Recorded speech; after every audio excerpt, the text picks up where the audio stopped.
Hindi ko alam kung dumaan na to sa For You page nyo, pero yung lalaki, nakipag-break siya dun sa girl, tapos hindi na siya nagparamdam. Tapos si girl, maloka-loka siya kasi hindi niya daw makontak. Tapos, yun nga, hindi siya nare-replyan.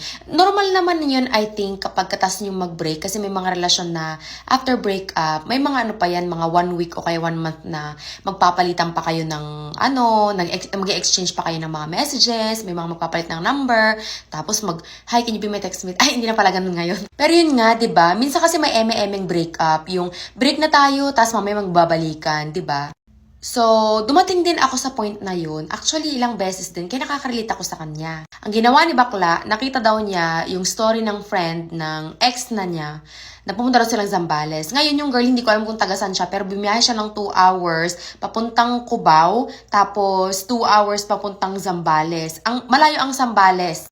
Pumunta yata siyang Botolan. Tapos pagpunta niya sa Botolan, tinatawagan niya yung mga friends yata ng boyfriend niya, tapos hindi siya sinasagot. Alam niyo, actually, nakaka-relate ako sa kanya. Kasi dumating din ako sa point na ganun, naloka-loka din ako sa pag-ibig. Pero alam niyo, pag hindi mo kasi sinunod yung sinasabi ng puso mo, hindi ka mapapakali. Lalo na kapag mahal na mahal mo yung tao, para ka mawawala pag hindi mo na siya na-contact. Kaya sometimes yung iba gumagawa ng mga bagong account para lang ma-stalk yung mga dati nilang jowa. Kontento na sila doon. Para nakikita nila na nandyan lang siya. Pero hindi mo makontak at all, tapos kakabreak nyo lang, talagang nakakaloka siya, di ba? Kasi hindi mo alam kamusta na siya, kumain na ba siya, anong ginagawa niya, may mga kasama pa siyang babae, ganyan-ganyan. Pero pag ganun na blinak ka na, hindi ko naman sinabing, inassume ko lang na blinak siya kasi hindi na daw niya makontak or ni-restrict ganyan. Iba na yun. Charot! Nag-assume na naman. Pero anyway, yun na nga. Naku, ako, dati, sasabihin ko sa sarili ko, hindi ko na yan. Nakakailang block, unblock. Tapos isang chat lang sa WhatsApp. Si Bakla, takbo. Kahit anong oras, alauna ng madaling araw, mag-grocery ka, let's go, samahan kita. Disgrasya ka, punta kita dyan, punta kita McDo. Ang gusto mo? Ganun ako kaloka sa pag-ibig. Tapos ang ending, wala. Hindi pa rin nakontento. Ilang beses nang nangyari yun sa akin.